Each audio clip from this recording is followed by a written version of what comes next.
All right, RTD Q&A. We are live for an evening session. Excited to be back with two gentlemen that's very knowledgeable in the crypto space. And as I was talking to these guys before air, it feels like so much stuff is happening right now that, you know, a lot of people are being left behind because there's opportunity on the table. And so I wanted to connect with two guys that specialize in that type of stuff and give you guys a chance to share what's going on and what's hot, what's not, and what to stay away from. So we got Crypto Blood in the middle and Mr.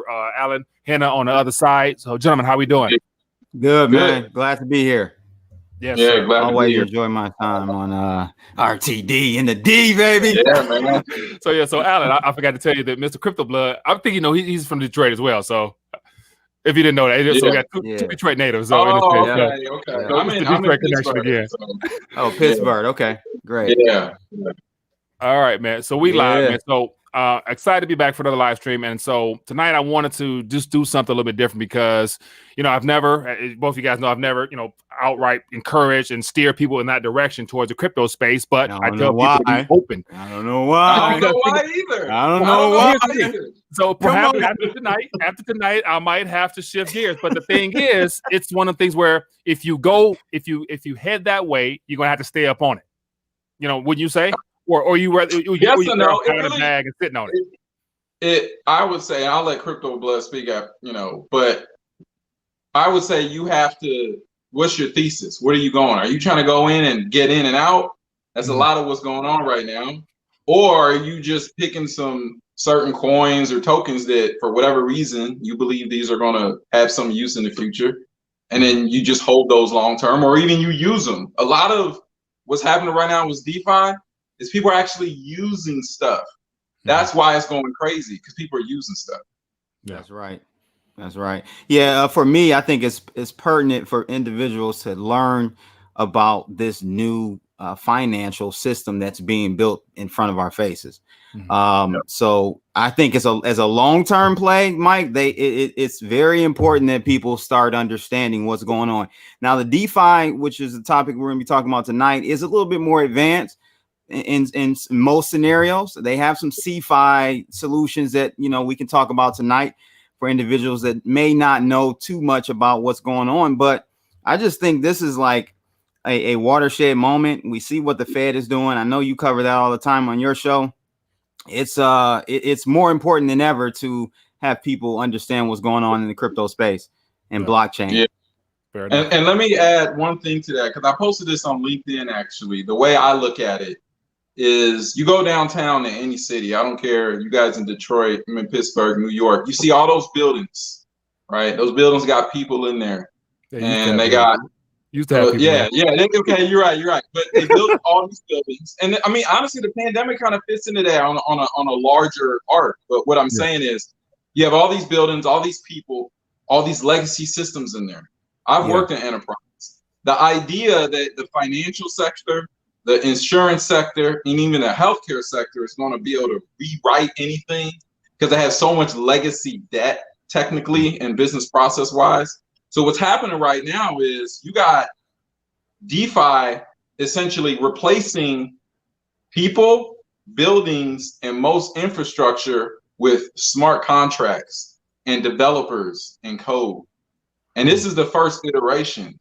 So there's going to be a massive, we're in the very early stages of them rewriting how we perform finance. And then it'll be insurance. Like, part of DeFi, we now have like an insurance company in DeFi, and we can talk about that. But, you know, I'm sure we'll touch on Yearn Finance and YFI and NXM and all that stuff. But that's today. That's not tomorrow. Yeah, that's not in the white paper. Like, that's happening today. I think that the main thing that's different between today and this DeFi mania that we're going through, possibly a bubble. I talked about this the other day. A bubble is, you can't assess a bubble until it popped. Bubble is a hindsight type of call. You don't know when that bubble is going to pop. So I can't tell you that it's today, it's tomorrow. It could be 10 years from now. Like, seriously, the difference between today and the ICO thing is like what he said. You know, the ICO game was a white paper, a nice website, some great videos, explainer videos, and a woulda, coulda, shoulda type of pitch. But with this, you're actually utilizing the blockchain. Like, we're using the blockchain finally. Yeah. You know, whether it's, you know, a bubble or not, that we're finally utilizing the blockchain, and I'm excited, man. So watch this, man. Question. So are we witnessing the all the ICO mania from 2017-ish and that time frame there when things really went crazy? Are we witnessing the development of those projects? So this is a completely different wave. Yes, in part, yes. In part, yes. An example is you look at ETHWind, okay? And that was, they started out in like 2018. You look at Omisigo, which is OMG, right? They've been working for 2, 3, 4 years building stuff. Now today, ETHWind is called Aave. And if you look up Aave, I mean, they're like the gold standard. Like there's probably about 4 or 5 protocols in DeFi that are at the top 5. Aave is like in the top 1 or 2, you know, and they've been grinding. Omisigo is like, the next thing is going to be like what's called layer 2 solutions, where because it's so expensive to perform transactions on Ethereum, they're going to layer 2 where it's faster and cheaper. So Omisigo they're ready now. So now they got to integrate to that. So you're right. That is part of what's happening. It just takes time. Yeah. So Ethereum, and so you touch on Ethereum, and so I'm hearing a lot of stuff about Ethereum, the gas fees because of the Uniswap, you know, version 1, version 2. So I want to find out about all that because I knew nothing about Uniswap until I saw a lot of tweets or whatever. But in Ethereum, it seems like that's the bedrock or the foundation to all this. But then there's other projects as well. So are there anything worth keeping an eye on as well, or what do you guys think? Outside of Ethereum as a primary protocol. Well, I got a lot to say, but I'm gonna let him go. And I'll It's actually Ethereum is the worst network to do DeFi. You know, unfortunately, you know, it has the name brand recognition. It has a lot of the projects that spilled over from a lot of the money that came in from the ICO boom. It's still here, and it was in the Ethereum ecosystem. So I think you're going to have a bias towards projects just going ahead and setting up on Ethereum. But Ethereum is not the best blockchain. You've got Polkadot is doing it. EOS is getting ready to get into it. They actually have been, but they're getting more notoriety and more attention from it. Telos is getting ready to get started. It's a lot of other blockchain 3.0 platforms or networks where the transactions will be feeless and instant. So just imagine when that happens, Mike. When we don't have to wait 2 or 3 minutes.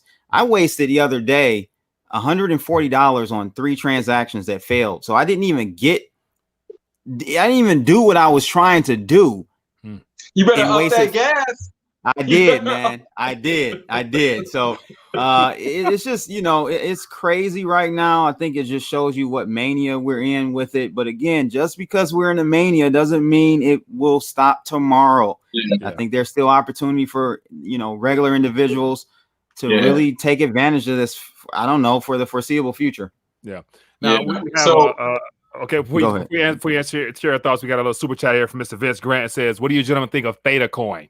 And so, personal opinions on Theta coin, anybody? No, I don't mess with it. That's the video. I haven't looked at it personally. That's the video blockchain, I think. Yeah. So Big Swear. I did look at that. That looks interesting. Big Swear is really big on that, saying it's going to be the future of the internet. Like they're going to run all video platforms. No, you can't say that about any project. You have to be very careful about saying that type of stuff in this juncture where we are, because it's just too early. You can't say that. Okay, not to cut you off, but apparently they signed a deal with Samsung and all the major. No, me neither. Okay, that doesn't mean anything. That doesn't mean anything. I'll tell you why. The reason, so like Crypto Blood said with Ethereum, is right now it's not the best blockchain for transaction execution from a speed and cost perspective, but it is by far the best blockchain for developers, for users, for tools to build. And people. See, you can always fork a chain, right? I can make a copy of Ethereum and be like, this is like Ethereum Gold, and they probably got Ethereum Gold. But the community, you can't fork people. You can't make people go to another coin and start doing stuff. So a lot of these other coins, these chains that are faster and all that, they might get some people, but all the building, I'm a developer. So all the tools to make stuff, the way these things are coming out like this, it's because all the tools are on Ethereum. Now, those other chains have to catch up, and they probably will. Cardano will catch up in time. I like Polkadot a lot, Cosmos a lot, but the way I view Cosmos and Polkadot is they're not going to, they call them ETH kill. They're not going to kill ETH. They're going to expand the reach because they're trying to build bridges. So if you look at what Cosmos and Polkadot are trying to do, it's come over here and build, and we're going to have a bridge. Now, could people end up going over there and staying there? Possibly, but at the same time, they will. I think they will, man. I'll tell you why I don't think they will. Because Ethereum is also building things that are going to make it cheaper and make it faster. And that the 2.0, Ethereum 2.0, is that it's partly the 2.0, it's partly all the L2 solutions. There's like 5 or 6. Like I spent last weekend playing with the actual L2 solutions. Like people talk a lot, but using them, they work. The problem is none of the apps, none of these yield farming apps, none of that stuff integrated with that because they weren't ready. But like now they're getting ready. So what you're going to see over the next 6 months, you're going to see everybody reintegrating to those L2s where it's going to be cheaper and faster. That doesn't mean Polkadot. There's going to be a lot more people coming in. Some people are going to build on L2. Some people are going to build on Polkadot and use that bridge. Some people are going to build on Cosmos and use that bridge. But it's not going to like take away from Ethereum. Ethereum's just too large right now. Look what's happening. Nobody's talking about Bitcoin. Right. Yeah. That's that's a critical point in this whole situation. No one's talking about Bitcoin, and that's good. I think that's good because now we're starting to see what blockchain. See, when I got into Bitcoin and crypto, it was the big B and the little b. You had big Bitcoin, which was like the blockchain, and little b, which was the actual coin. We're starting to see actual blockchain be utilized in a way I think is revolutionary, man. I'm excited. Bitcoin doesn't yield you anything, just like silver and gold is not a yielding asset. It doesn't yield you anything. This blockchain stuff, we're starting to see, this finance spaghetti of just playing around in the sandbox. Just exploring different things, and I think it ultimately is going to be something great. Yeah. Remember the last time I was on, Mike? Real quick, what did I say that any coin or cryptocurrency needed to have? I said you need to be able to do tokens. You had to do smart contracts. You had to do governance, and then probably privacy. It's pinned on my Twitter. Yeah. Right. And that's what you're seeing. What does Ethereum has? Smart contracts. You have tokens, you have governance, and what is literally the hottest thing right now? The hottest coin right now is Yearn Finance. I mean, other than Ethereum itself, YFI. It went from 0 to like 36,000 in like a month and a half or something, or a month. So once again, other than that's a governance token. So I watched it. So other than me seeing the results of what happened, I didn't know nothing about it. So break that down and explain that to exactly what the hell is going on with that one. So what happened was there's a developer, Andre, I think it's Andre Cronje. I probably butchered his name, but he's been in crypto for some time and he's a developer, and he put out something one day and he said, here's this coin, we're going to use it for governance, and I'm going to make these yield bots. Essentially, it's automated market making yield generating bots, and I'm going to write them, and then the community's going to tell me where to go. Well, he just started writing a bunch of code, creating vaults and ways for people, as Crypto Blood said, to get yield. So I deposit different coins, whether it be Ethereum, which just launched like yesterday, whether it be something like called Curve or Y Curve, Link, Chainlink, a lot of different coins. Okay, I deposit them on a smart contract, which means that I can get it back whenever I want. I still have custody. I'm not going to some bank or calling up some broker. No, that's complete freedom right there, right? Yeah. I'm in and out when I want. At the same time, they're executing what are called these strategies. Okay, and these strategies are using all sorts of techniques, arbitrage, leverage, this and that, to gain more yield for the people who have deposited into this vault. And they're giving people yields that are crushing things like BlockFi, Celsius, crushing anything that's going on in Wall Street from a yield and dividend perspective, like legit, real stuff. Yeah. Not Now, talking how about it. complicated? How complicated is that particular pathway for somebody who has no experience in staking or just knowing how to even Well, store what their do you mean as cryptocurrency? far as like getting involved? It's Getting really involved with easy that. actually. Like if you go to Yearn Finance, and Mhm. there's been a bunch of copycats. Some of them are legit. Some of them are outright scams. Mhm. You know, but you really just go if you're comfortable using Ethereum with like MetaMask or Trust Wallet. You go and you deposit your coin. Like say you have, let's just use Ethereum because it's easy. They just launched Ethereum today. So you got say you have one Ethereum. You go to Yearn.finance, you connect your MetaMask or your Trust Wallet, and you literally just hit deposit. This boy Like you says, literally hit deposit. Now the gas fees are really high right now, but like right now, I don't know what it is. Maybe it's like 70, 80%. Nobody's giving you that on Ethereum right now. Nobody. Well, you're gonna have to spend like $150. So Right. The problem is right now it's a big boys game. In my at least earlier or last night it was just insane. I'm talking like $50 a transaction. So you have people. I mean, you know, the people who are just coming in with a little money, it's going to be hard for them to really jump in at this point. Down, man.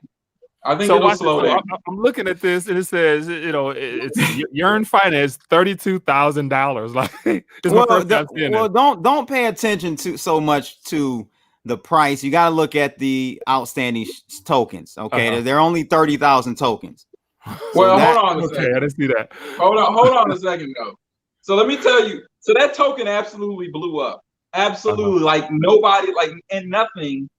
And it wasn't even. It's just a voting, isn't it? Just a voting token. Well, a governance that's the token. Well, hold on a second. It's not just the voting. There's a couple different things that play with. I always use Wi-Fi in this example, but a lot of the Wi-Fi copycats have a similar structure, maybe some nuance, maybe they're trying different strategies. But essentially, when you hold Wi-Fi, yes, you vote, but that vote is powerful. And more importantly, that vote gets you return. So the Yearn has a treasury. And that treasury, you remember I told you about the yield bots that are running and executing strategies? Guess what? Every piece of that money is going into the treasury. So the people who vote, you have to vote on different topics and what's called stake their Wi-Fi into a governance vault. You get the vote and you get return.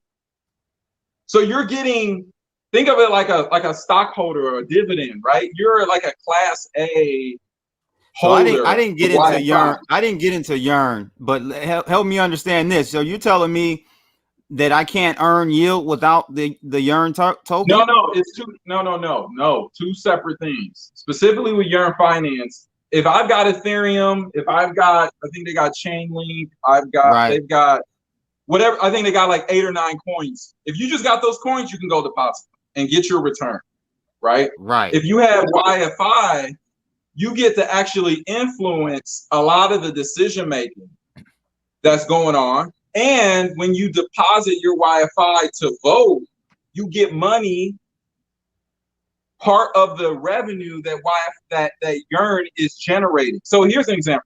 Say you got all these people, it's like over $1 billion deposited on Yearn Finance, right? Every one of those, a small percentage is getting put into the Yearn treasury. So then they pay out daily for only those who vote Wi-Fi. Just for holding it and depositing it to vote. Yeah. And that's got nothing to do. So if I have one Ethereum and you got one Wi-Fi, I deposited Ethereum, make yield on that. You don't need Wi-Fi for that. Then if you have one Wi-Fi, or you can get slices or 0.001, whatever, you deposit, you stake that in a governance, then you get money for that. So it's like you basically you get paid twice. You get paid on the yield from your Ethereum, and then you get paid for contributing to their platform by holding Wi-Fi and voting and voting. Yeah, for being active. So like, okay, so probably that's a little bit too deep to go into what you actually voting on and how and stuff like that. But that's something that completely came out of nowhere to me. Now, is that really relatively new, or has that been around for a couple of weeks, couple of months, or what? How old is that Wi-Fi, EFI, whatever? Oh, it's maybe 5-6 weeks old at this point. So look, it's completely turned its head. Like DeFi existed before YFI. Yeah. But like the way YFI came in and completely sort of changed, people talk about fair launches and the way Andre put it out there, it completely has changed sort of the fabric or the texture of DeFi at this point. And he's right. He made a really good point about there's only 30,000 coins. So now it's really hard to even get one. And I think a lot of people are even saying that YFI is like the first sort of the OG of the decentralized hedge fund, because that's really all it's doing. So let me tell you something crazy that I didn't even know that I found out today. The vault for Ethereum that was released yesterday, it was written by some smart contract developer, right? So he wrote all this code and is executing these yield generating strategy for Ethereum. Well, guess what? Because he wrote it and the way it's set up with the governance, he's getting a cut of everything. Like, so that they knew that everybody who viewed the code, they knew that he put a little something in it for himself. You can't hide anything in the smart contract. You can't hide anything. Yep. Yeah. Okay. Hey. Damn. So what I'm saying though is, this is the thing. So there have been a lot of forks. There's probably been like 20 forks. It's probably about 4 or 5. I made 4 X on YFFI in 24 hours. Say again? Yeah, but I made 4X on YFFI just on a pure. I saw it drop. I bought in. I knew it was a mania. I just took advantage of the mania. Yeah. You know what I mean? Yeah. So, but no, I don't. I think. How would you put this, man? How would you explain to a lay person how this whole thing is changed? Because I think we got real deep, and I'm seeing people in the chat room. So, they're like, what the hell is going on here? so this is how I would explain it. What's going on with DeFi? You're in finance, and I mean, I'm just throwing out names so people can go like look, maybe search on YouTube. I don't even have some of the coins of these projects. I'm not trying to share. You look at Curve, you look at Aave, AAVE, Balancer, Compound, obviously Yearn Finance. There's Acropolis. There's probably some other ones. What they're all doing, and I'll tell you who's really mad right now. It's Binance, it's Coinbase, it's decentralized exchanges. Now they're trying to play it cool. But at the end of the day, the real game changer here is Uniswap. So what's really happened is you've gone fully permissionless into not just speculating, but also getting yield. Once you get off Coinbase, I've had people hitting me up like, how do I get into this? Or I want to see. Once you get off Coinbase, like you can do whatever you want. You go to Uniswap, all the coins are on Uniswap. You don't have to go to Binance and get verified and KYC and all this. Nah, just go. But it's still an issue with converting paper out of your bank account into a stable coin or whatever you're going to use to then be able to participate in that. No, it's not. That's easy. It's not?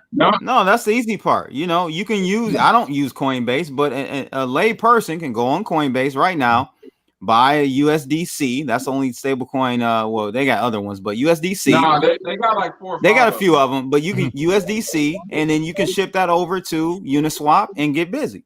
Buy your Ethereum, and then you're there. So don't confuse them. Ship it over to your Ethereum wallet, then you go to Uniswap. I don't want to have people sending money in the contract. That happened over the weekend. Somebody sent $400,000 to was it Sushi's contract instead of Sushi's contract. Yeah, you can't, right. So you send it, you set up a MetaMask wallet in your browser, or there are a number of ways you can do this.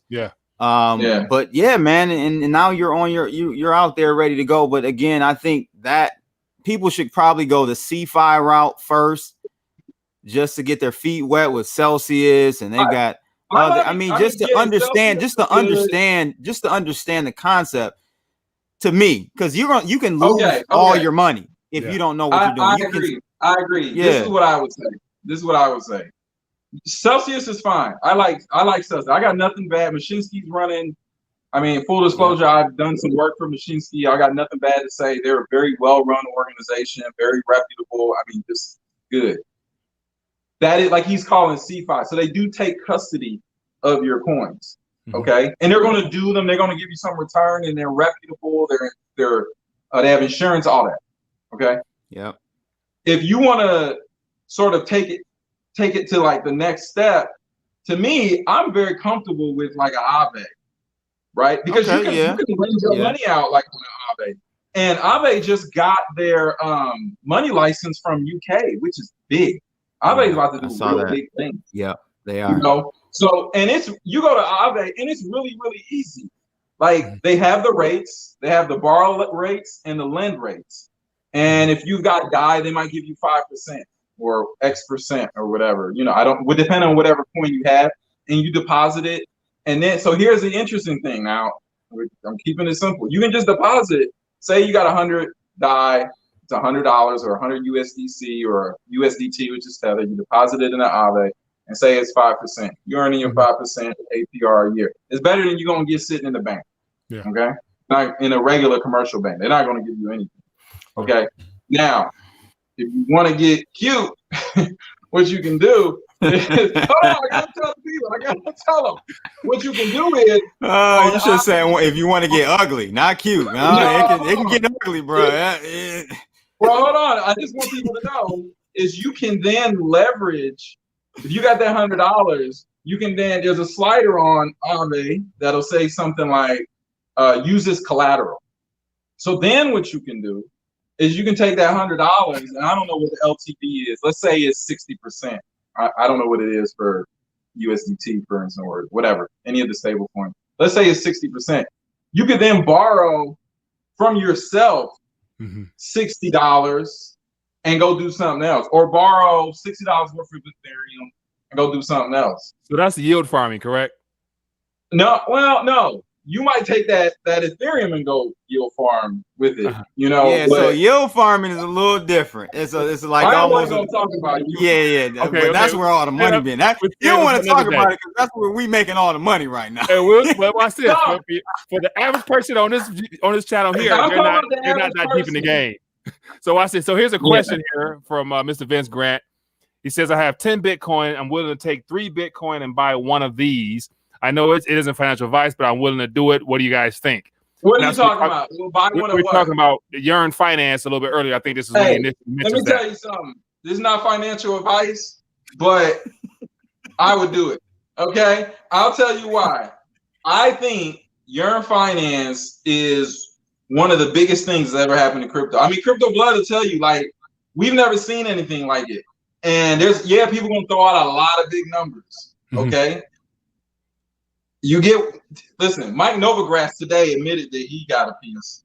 Okay, that guy always gets a piece of something. I don't know if you saw that on Twitter, but he even said he said something like, "I'm invested. I really like the project, but it's too something for a CNBC. It's not ready for mainstream."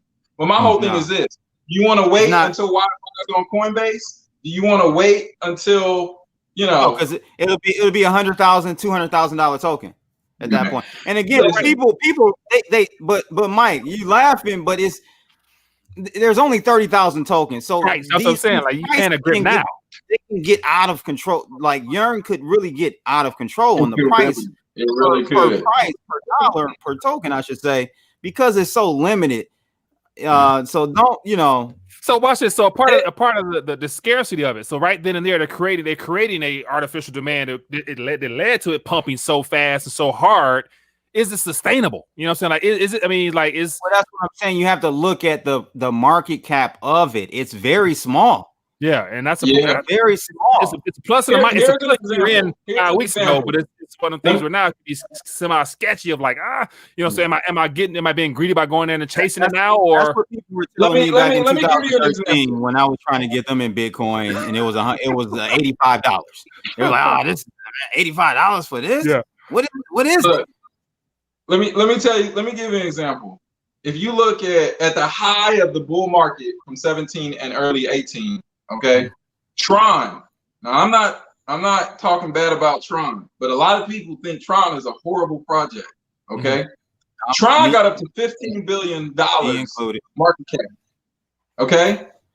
Yearn right now is $1 billion. So I think if you ask anybody, even today, even a month later, what's more reputable today, Tron or Yearn Finance? They're gonna say Yearn Finance. So if we get into a bull market, I don't know why I couldn't go. Not so much even reputable, but which brings more which has more value in the marketplace. Is Yearn. And so I mean, you can put a 15x multiple on Yearn, and you do the math, math on that. All right, here's another thought here from Rodney Fury. Says, what's the actual use case for a SushiSwap token? Oh, he going deep now. You have to go there, man. You exposing my money maker, man. So yeah, educate us on SushiSwap. You can explain it, or I can explain it. Go ahead, man. I don't know. So SushiSwap is essentially, so you got to understand how Uniswap works first to understand what SushiSwap did. Okay. So what SushiSwap, what Uniswap is essentially like another version of an automated market maker. They're not using your traditional order books with centralized exchanges, right? Yeah. And everyone goes to Uniswap, high volume and all that. So whenever the way Uniswap works is you have to provide liquidity to both sides of a trade. So an example would be if I have Ethereum and Link, there's an ETH Link sort of pairing on Uniswap. Yeah. Okay. And that pairing, if I wanted to go provide liquidity, if I had equal, it's usually 50-50. If I wanted to go provide liquidity to Uniswap so people can trade, I take a small of every trade because I'm providing Link and Ethereum. I'm taking a You're a market maker. So I'm a market maker, right? You basically become a market maker. You become a market maker just because you put up the collateral, right? And then that collateral is represented by what are called LP tokens. Okay, so these LP tokens, you get a certain amount proportional to the pool for which you're providing liquidity. So what SushiSwap has done is they said, hey, we're going to, you come over here and you give us essentially the rights to your liquidity activity. We're going to take over from here.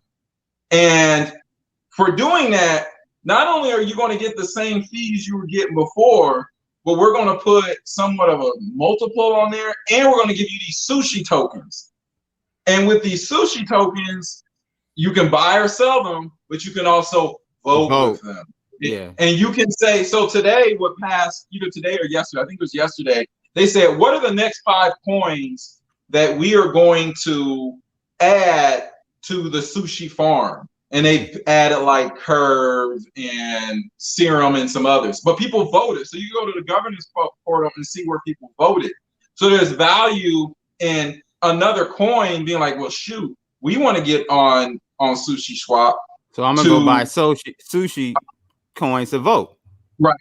And so the other thing that's happened as well, though, is those SushiSwap behind the scenes is actually building something like Uniswap on their own. Yeah, so that's what people right. So what SushiSwap has done is they've taken like a significant chunk of Uniswap's liquidity and are essentially front running. They've taken 67% of Uniswap's liquidity. Yeah, so it's locked up in. Yeah, it's locked up in LP tokens essentially over on SushiSwap, and they're in 14 days now. They'll be shutting down that portion of it, I believe, and then transitioning over to their own version of Uniswap. And people either pull their LP tokens from SushiSwap and go back to Uniswap, or stay there and start a whole new liquidity pool over there at Uniswap. So it's SushiSwap, I should say. And then in their Discord today, they were talking about other votes that they want. So to answer the person's question is, SushiSwap is some version of a yield because it's just emitting as you're providing liquidity, and you can just sell it, or you can hold it to vote. Or I can tell you, it's very early. these tokens could end up being like, hey, if you deposit your sushi here, you get some return on it. Something like what Wifey does, what YFI does, what Yearn this is how I look at it. You got Yearn Finance, they kicked this whole thing off. SushiSwap is like a unique but same version of what Yearn is doing. You got YFV, you got YFII, You got Yam. I made a crazy amount of money on Yam. So what I'm saying is, no, I mean, none of them are like as big as YFI just because it's like Bitcoin. Like no matter what Bitcoin Cash does, like it's not going to be Bitcoin. So like nobody's going to be YFI. But that doesn't mean that you can't have legit, like Sushi's legit for the most part. You know, they're new, but like a legit. They're legit. Project. Yeah, they're legitimate. Yeah. You know, so the name sounds, but it's like Dogecoin back in the day. Like no one, it was a meme token, but it had a community. Like I was a big Doge supporter. I helped send people to the Jamaican bobsled team, to the Olympics. We donated to that. So it was a community that was built around this meme token. And it's still around. There was value, and it's still around. So I said, so okay, so everything you guys have talked about is literally that's like what's hot right now. So DeFi, basically, you know, there's a passive way of doing it, as you guys say, putting some on Celsius, and then there's an active way of which you can do all these things you guys are talking about. But for your average person who might be open to getting into the game, and so compartmentalize how a person should divvy up, say, just for example, $1,000. You got your bag to hold, your bag to speculate. I mean, so how many compartments would you guys put together for a G, if any, considering you're a newbie? Well, hell, you can't even move. You can't even move Ethereum across the network with $1,000. They're gonna tax you $1,000 just to move it. Okay, I'm just playing. I'm playing. Hold on. Now, if this was a week ago, he's kind of right, to be honest. He's kind of right. I know.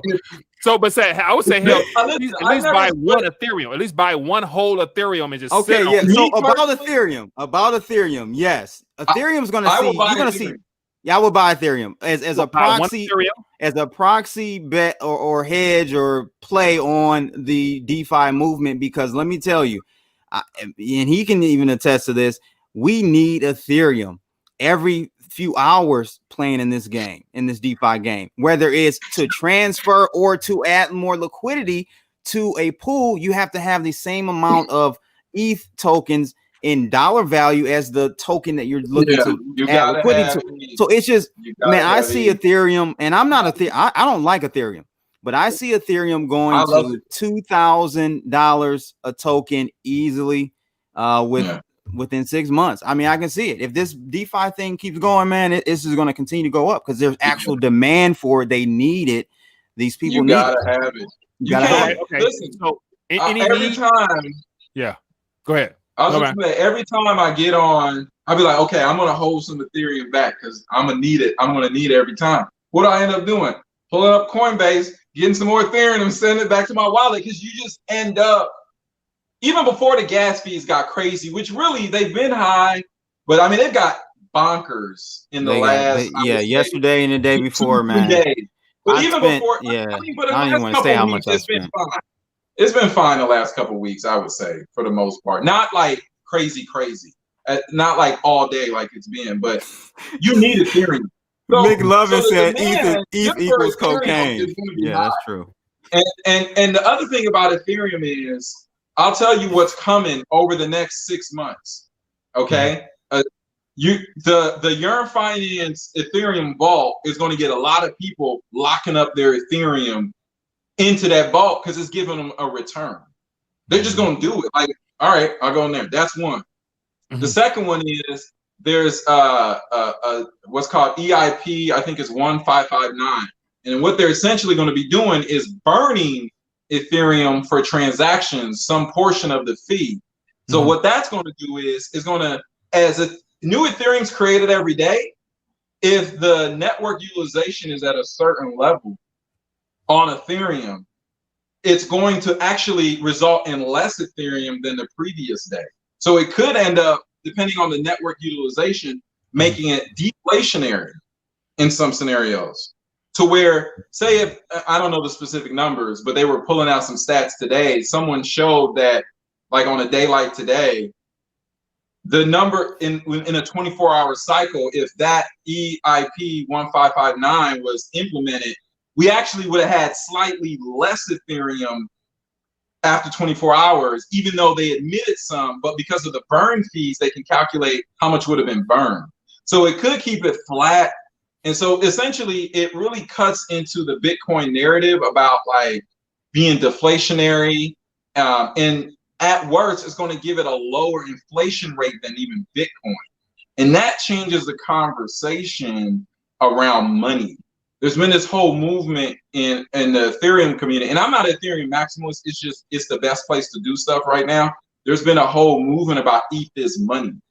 And when you can start saying things like, there's a deflationary aspect to it is money. I agree. Like, I do money. Yeah. I mean, I accept, like, I do a lot of stuff, consulting or just my businesses and stuff that I accept. Man, I accept Ethereum, or I price my stuff in Ethereum. It's just easier to price it in Ethereum. So money is whatever two people decide it is. You know what I'm saying? It does. Yeah. So yeah, it's just a medium of exchange. So it is money. So it sounds like it's expensive money, but it's money. I want to finish the point so people understand. Yeah. The YE vault on Yearn Finance, that's a big demand. Mm-hmm. The EIP 1559, that's going to, it's not a demand thing, but it reduces supply of Ethereum, right? Because it's being burned off or keeping it flat. And then you have Ethereum 2 staking coming up, and they're in testnet right now for the end of the year. Well, what does that mean? To become an Ethereum validator, you need 32 ETH. Yeah. Right? So you're going to have a lot of people trying to, get 32 ETH. And then on top of that, they're going to take Ethereum and lock it up so they can get returns for running a validator node. Yeah, so but I think there's going to be downward. I think there's going to be downward. So I think, and my man Rodney Fury talked about this. He said hold ETH 1 until ETH 2.0. I think that is a good strategy, because I actually think the price of Ethereum 2.0 will be lower in the short term. Maybe not, it'll drop down, then start slowly going back up. But I think you're going to see a difference in price when ETH 2.0 comes around, because you're not going to be reliant on Ethereum to do all these actions on the network. Will it be two different coins, ETH 1 and ETH 2? No, it's going to migrate to one coin. It'll be one coin by the time the whole migration comes. You're just going to have so much ETH locked up. You're still going to have activity going on ETH. So you have the demand for activity is going to either sustain or go up, while the supply is going to reduce because of validators, because of vaults being locked up. I mean, why? Look at today. I'm just telling you. How many Ethereum validators do you think they're going to have? They're going to have thousands, and it's that. Do the math. You're just going to have people locking up Ethereum. So 10 Pound, my man 10 Pound said ETH will be capped in ETH 2.0. I think it will be. It will be, but I don't know. I just don't. We'll see. It's just an experiment. We'll see where the price goes. What do you mean by cap? And this is the other thing I would say. Go ahead. As far as supply. Okay. Yeah. All right, go ahead. If you wanna make a bet that's not, and you can't get this on Coinbase yet. You can get it on Kraken. If you want like a where are they going, sort of like what's next, or I mentioned Cosmos and Polkadot earlier. I think if you want to hold Cosmos and Polkadot, go get it, because eventually they're already building bridges with Cosmos, Polkadot, and Ethereum. I think they're all going to be like this much larger ecosystem. And the other thing about about Polkadot is, once again, Polkadot is a staking and governance token as well. So Polkadot's, there's a utility for that coin. And you're going to need Polkadot for a lot of things. So just look at Polkadot, look at Cosmos, see what they're doing. Very legitimate projects. They're all about what's called interoperability. And they're trying to be interoperable with Ethereum. Right now, everybody wants to bridge to Ethereum because that's where everybody's at. Now, some people are going to go to Polkadot and do stuff in Cosmos or Near or something like that. You know, that could be something. Hey, low blood pressure. You say, listen, Polkadot, Cosmos, silly names. Yeah, they said Google was a silly name too, right? Remember that?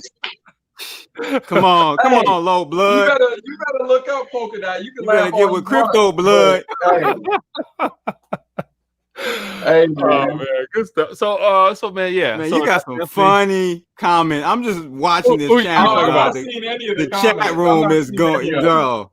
Hey, okay, so watch this for some fun, some giggles. Joe said, what I've done the last couple of days, I've opened up, the microphone to either call in or check in via video with a question. So I figured I'd do the same thing tonight. So if anybody has a question or a thought to share within under, say 100 seconds, a quick minute and a half, give or take, feel free to chime in, and I'll put you on the screen for a quick minute if you guys want to ask a question. Just because I think this is about educating yourself, and that's what this is meant to do. So. Anybody want to join the video real quick? Feel free to click in, and I'll add you on, and we'll go from there. Man. So let me ask you a question, gentlemen. So we have the finance. So the financial realm is being completely unraveled right now, and we're being headed into this new Yearn, DeFi, whatever they're gonna call it. So and it's literally the beginning phase. Mm-hmm. Where does that leave us as far as like actually spending and using coins for shopping? So right now everything is literally financially, people are investing and trying to grow their portfolios and their bags. What about spending? Or is that something that's not necessarily needed now? Or perhaps people do spend? Is it safe to spend? I think I probably have a contrarian view on the spending aspect of cryptos. I think actually you're going to see stable coins be the predominant factor when it comes to that. Like I see the normal person, everyday person actually using stable coins at like brick and mortars or point of sale. They're most likely going to use stable coins, and they'll have their what am I getting? Oh, so no, we got I got a mask on. Hey, you low blood pressure got a mask on a video. You got a mask. I don't want. Look, this is like the fake disease. Talk about the fake money, cryptocurrency. Oh my god! Oh yeah, low blood pressure is not a big fan. Hey, I believe more in COVID. It's more real than crypto.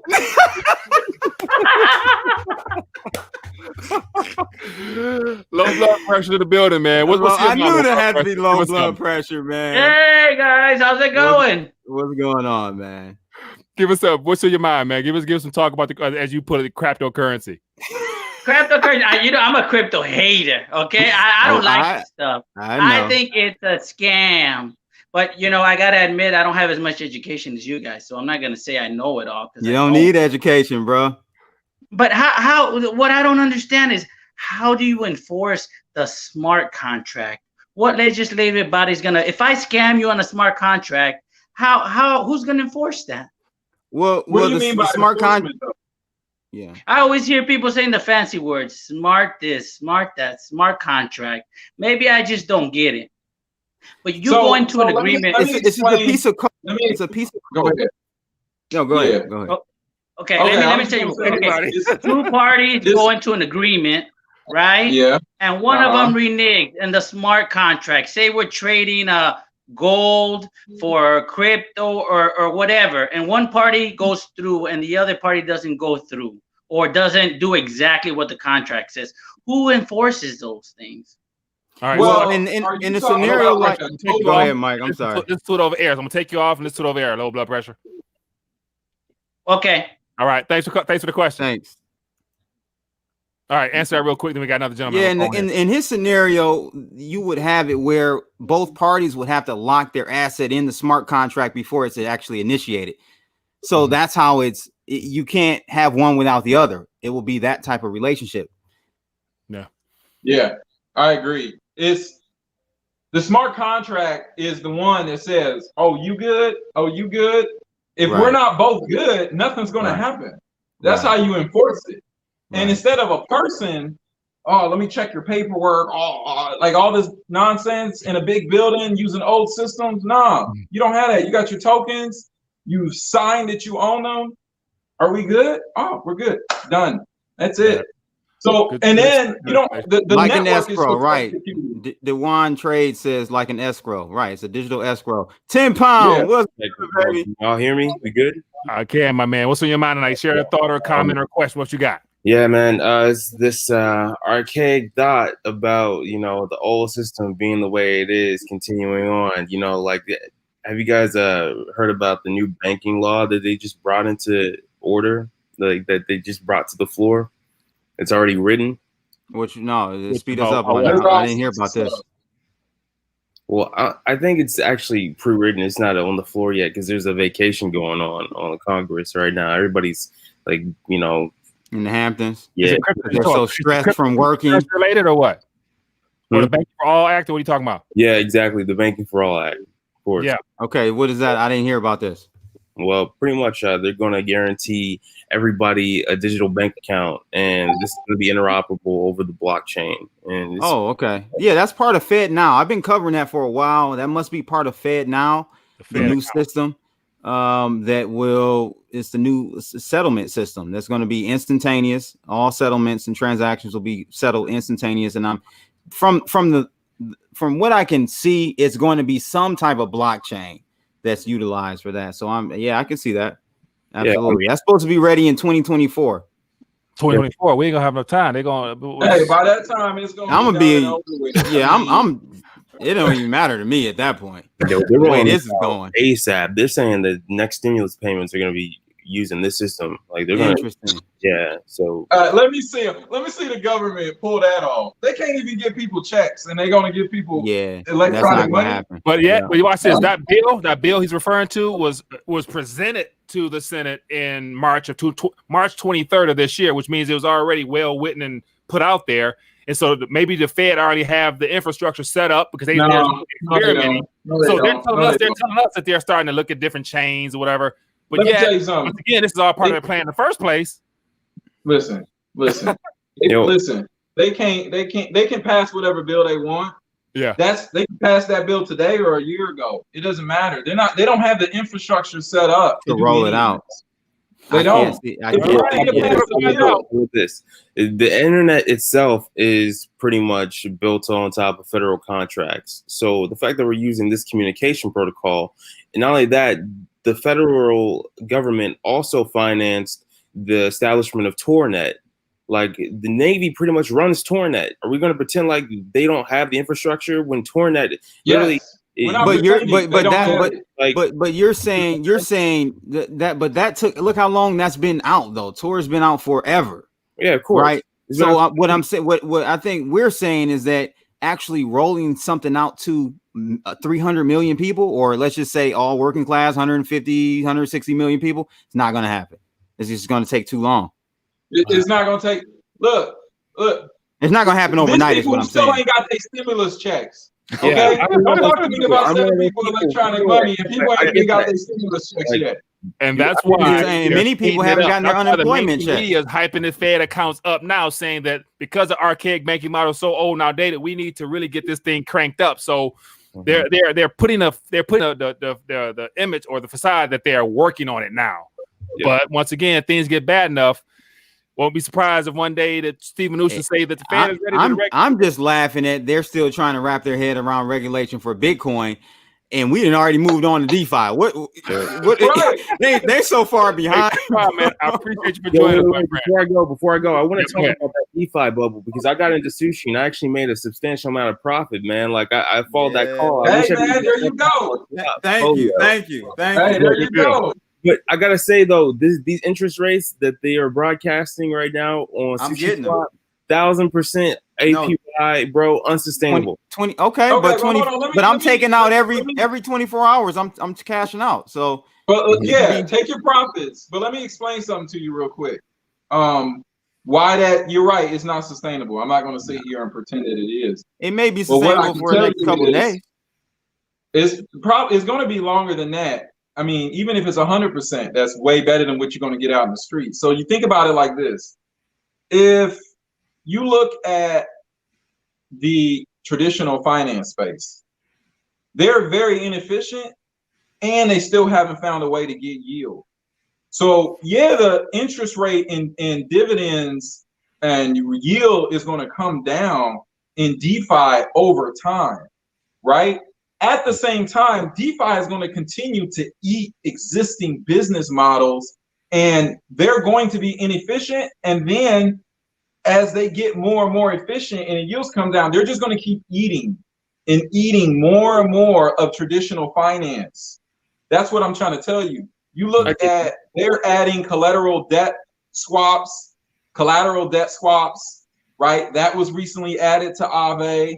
Credit delegation, Man, it's over, bro. Derivatives, all sorts of stuff is coming. And that the average person never had access to before. It's all three of us who are in this space, man. We could never be a market maker in a market of $1 billion market. I could never be a market maker. I would have to come in with 100 million, 200 million minimum. Yeah. Now I can come in and enjoy the same type of returns. It's crazy, man. It's very early, man. There's a lot to disrupt. Well, how about this? The fact that there's 1,000 sushi being minted at every single block. Of Ethereum, pretty much hyperinflating the sushi supply, pretty much driving the price down, suppressing the price, because this is essentially a derivative. Sushi is a derivative of all these other cryptocurrency tokens that aren't even tied to DeFi. Some of them aren't, at least, but most of them are, I have to say. Like Chainlink, not really involved in DeFi. Like but Chainlink has immense value in the cryptocurrency DeFi ecosystem. Yeah, DeFi literally runs on Chainlink. Yeah, a lot of it. Yeah, I get it. Yeah, so for the price aggregation, that's about it. What do you mean? There are other things as well. So, my man, I appreciate you for joining. Definitely keep in mind for the next one. He knows what's going on. Oh yeah, I have him on my show all the time. Mm-hmm. Oh, okay, cool. Yeah, it's my guy. Till next time. All right, peace. Yes, sir. Man. Appreciate that, man. Yeah. Gentlemen, so yeah, we went extremely. I tell people all the time, Chainlink's not DeFi, but at the same time, Chainlink is this is the thing. Data trust is probably the most critical thing in crypto. The fact that you can trust that a number represents what it's supposed to represent, and that's what Chainlink is essentially guaranteeing. Right now it's with prices, like prices of cryptocurrencies and different sort of things. Well, that's so basic. They're gonna I don't even own much Chainlink, so I'm not here trying. I'm just saying. I don't either. I don't own any. Yeah, I don't own any. Like I barely own enough to care. Is what I'm saying. Like maybe like $100, $200. Just so you know, but like seriously, Chainlink, what they're building is a trustless data layer, which is crazy, and everyone uses them. And I'm just saying, like. That they're going to really, really disrupt. So if you just want to hold a coin, Chainlink is something like for people who they want to play, but they don't want to get in the sandbox. They want to watch the sandbox, the crazy people in the sandbox. Yeah. Chainlink, Ethereum, obviously, DOT, just things that are going to be massive plays. Protocol builder, I call Ethereum, Polkadot, Cosmos, Cardano builder protocol. I like how you keep skipping over EOS though, man. I ain't heard you say EOS all night. I've been waiting. I'm not saying EOS. I've been waiting. I'm like, this guy keeps skipping over the alphabet letter E. I'm not a fan of them. They're always scheming with their block producers and all this collusion and all this. I don't trust them. You don't have to like EOS, but EOS.io is the truth. That's my opinion. You can have your opinion. Okay. So my only thing is about EOS is that Brock Pierce, Dan Larimer, the tether issues from that has nothing to do with EOS. Well, no, but I'm saying, but they're the same. No. But I'm saying, but they're the same creators, right? Are they not involved? It's all open source, though. It's out in the wild. They created the core software. They put it out to the community, and the community they'll make updates and stuff. But the community is running EOS.io. Has nothing to do with Block One. You got now. This is the one thing about crypto. People love to latch on to hating certain personalities. Right. But if there's any space where you can separate the personality from the cryptocurrency, it's crypto. Because at the end of the day, whether it's Larimer or Brock Pierce or Vitalik or Roger Ver or Craig CSW, some people hate those people. Some people don't like those people. The whole point is, regardless of whatever they do, the code is the code. It's all open source. The code is Hey, Rodney, don't buy Sushi. Don't buy Sushi the token though. You gotta farm Sushi. Go farm it. Do not go buy Sushi the token.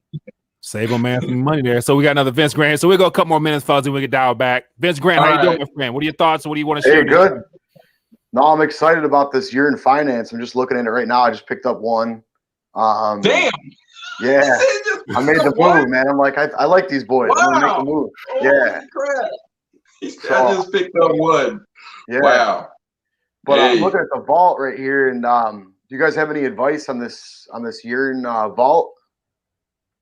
Well, I mean, I don't know what the returns are, and I don't know if you have those coins right now. Let me go to their site. I mean, if you got ETH, they got 90. Put your ETH in there. They got Curve, DAI, a bunch of stable coins, and A-Link. Yeah, I killed it on Theta. I almost doubled up on Theta. I bought it at like 22 or 26, and it's all the way up to like almost 50. That Big Swear always talks about Theta. He says it's the co-creator of YouTube started Theta Coin. He did not. Man, listen. Once again, separate the person. Separate the person from the tech. Like from the tech. Yeah, like my man, he doesn't like EOS. I'm sure it's because of technical reasons and voting or delegating, whatever. But if a person have an opinion about the tech, then that's what I love about blockchain. You know, it's no opinions. It's all black and white, ones and zeros and ones, man. It's just... So tech-wise, what do you guys think is like the #1 technology? Probably just Ethereum, right? No, I don't think so. But he does. Well, if okay. If you want use, if you want community, there's nothing that's stopping Ethereum right now. That's what they said about Netscape. But that's what they said about Netscape back in 1995 too. Best browser ever. Nothing's gonna top Netscape. I can't believe you would say something like that. Don't take my words. What I'm saying is, right now in this moment, there's nothing better to use than Ethereum right now, because that's where the people, that's where the projects, that's where the dApps are, that's where the money is. That's not to say that there isn't a better technology. Are there better technologies? Yes, from a speed and feed perspective. Yes, there are. And also usability is more than just speed. Hey, if the internet goes down, I got a bunch of silver back here in my vault. Hey, he ready. Get your weight up. Hey, if the internet go down, bro, we all in trouble. I'm coming with my gun and I'm taking you. I got those too. Oh, okay, good. We're gonna have a shootout then. So it's about who got more. What is it about? Oh man. Yeah, man, y'all. Thanks, man. I appreciate you guys answering those questions. Yes, sir. Appreciate you, my man. All right, gentlemen. So we're going over an hour, man. So this is fun. So definitely we touched on more than covering. But what's my man name? What's your name? Alan. Yeah. Okay, Alan. All right, Alan. Yeah, good talking with you tonight, man. Yeah, everybody's on Twitter, man. Y'all gotta connect and rap, man. So I know. Yeah, I'll find you on Twitter. I'll follow you on there. I mean, it ain't. For some reason, I ain't seen you on there, but Twitter decides who your friends are. People say that all the time. They send you. However they calculate all that stuff. But I'll find you on there. You probably follow EOS. Maybe I'll just go to their followers. That's all you got to do. Had Brock on a couple times, hey, I got it tatted on my chest. I saw Larimer talking to Ivan on Tech, Yeah, I saw that. No, they're making a little PR run. They've been doing a lot of interviews lately. I don't know. Okay, so listen, I'm not an EOS fanboy. I'm just saying, like, I think EOS is a superior blockchain, and along with a couple others. 10 Pound that was just on. He's a coder as well. Doubted it for years. I've been telling, man, look at EOS. Now he loves it. So you just look into it. What are your thoughts on Voice, that project that they are? I haven't used it, but they're hyping it. Yeah, I was invited to the beta a few months ago. I didn't do it because at that point they want to do like full KYC and all this other stuff. That's still the case. That's the other thing with EOS. Now, hold on. Now we're gonna stop. They want you to sign up for an account and pay $1 on PayPal. Like if that's what I got to do to use crypto, I might as well use PayPal. What is that, man? Bro, you didn't probably spend $1,000 a day on in transactions for a free account on Ethereum. Hey, that doesn't matter. So I would rather pay $1 for an account and be able to go back and forth for free than to pay $1,000 like we paid today. I know you. I know I did. So okay. All right. So watch this. Last thought here. So Darren Lewis says, please give your thoughts on AGI. I don't know about that one. AGI. I don't even know what that is. What is that one? So yeah, I don't know what it is either. So I thought I would just ask that, but I don't know if that's a coin, a token, or what. But no clue. £10 making it. Well, gentlemen, so let's leave. So if we got some newbies out there who might be interested now and just speculating a little bit, you know. Yeah. What you know? So Alan, you threw out a couple, coins that you like just to sit and hold and let the people who are heavily active, such as you guys, do what you do, adding value to those coins that they're holding as more popularity and more people, starting to get involved. So, what are some coins that might be worth, 1 or 2 coins that might be worth just buying and holding, and while you continue to learn? Yeah. So let me go real quick. I think for sure Ethereum, as we talked about earlier, that's a good proxy play on the whole DeFi movement.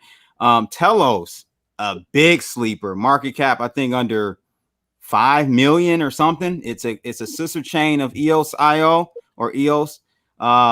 Free account setups with them. They have an excellent governance model.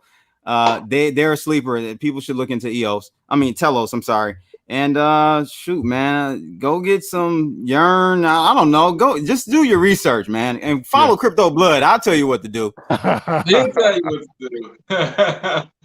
Right. Like I was saying, Ethereum. If you can get on Kraken or I think Binance, it'll get on chain. It'll get on Coinbase eventually. But I think Polkadot, which is DOT, Ethereum, Chainlink, those are very safe plays. Yeah, right. Safe play, Cosmos, safe plays. You don't have to do anything. If you can get a slice of Yearn, you don't have to get a full one. Dude just went and bought a full one. But listen, this is the other thing. If you want to learn about something, there's no other better. There's one of the best things to do is to put money into it. Once you own something, you're gonna pay attention to it because it's like you put your money into it. Right. So if you want to learn about everything that's going on in the Polkadot universe, get some Polkadot. If you want to learn about everything that's going on in Cosmos, get some Cosmos. Right. Everything that's going on with Chainlink and the Link Marines and that whole Twitter scene and all their data stuff, get some Link. Ethereum. If just learn about this stuff. Just put some. It don't have to be a lot. Yeah. It'll help you learn. And as you learn and experience these different coins, even if you just hold them and don't even get to using them, you'll end up in a place where you have your own opinion like I do, like Crypto Blood does. You might all end up loving EOS, I agree with them on Polkadot, though. That's a promising project for sure. Yeah. Well, gentlemen, what about somebody says VeChain, Zcash, C5, Cardano, Tezos yielding 4%? So a lot of people. I like Cardano. I'm a fan of Cardano. I always forget them. I put Cardano right up there with Polkadot. Even though a lot of people don't like Hoskinson and all that, but they're going to be interoperable. They're going to do cross chain. I like Cardano. In what? In 10 years? Okay, here we go. There we go. Okay. Hey man, man. It's been great. Good time. I don't even own Cardano, so it's not like I'm just trying to push bags. I don't own any right now. I'm just playing. I'm not playing, but I know you. He's very smart. Hoskins is very smart. Very smart guy. Polkadot is on Binance now, right? Isn't it Binance USA? Yeah, I think it is. Yeah, it is. A low blood pressure, just in case you care. Binance is so we didn't get on DEX either, decentralized exchanges. So Uniswap is the one that's on fire right now. Uniswap. Yeah, but then what the gas fees for that though? Like, is that still a problem, or is that because don't you have to use Ethereum? It fluctuates. Yeah, you have to use Ethereum. Yep. You have to use Ethereum. It's a DApp built on the Ethereum network. Go to uni right now, man. I am too. The gas fees are too high. You can put in the wrong contract. Don't go into being LPs like liquidity provider. Like, to me, I'd rather people if you get Link or you get Ethereum, put it into like a Yearn Finance. There's also like YF Value or something like that. They got a lot of different vaults that you can like. Just don't be an LP. Find something. He's saying don't be an LP, guys, because then that cuts into our product. It's not. That cuts into our. What I'm saying is, like, I don't want to.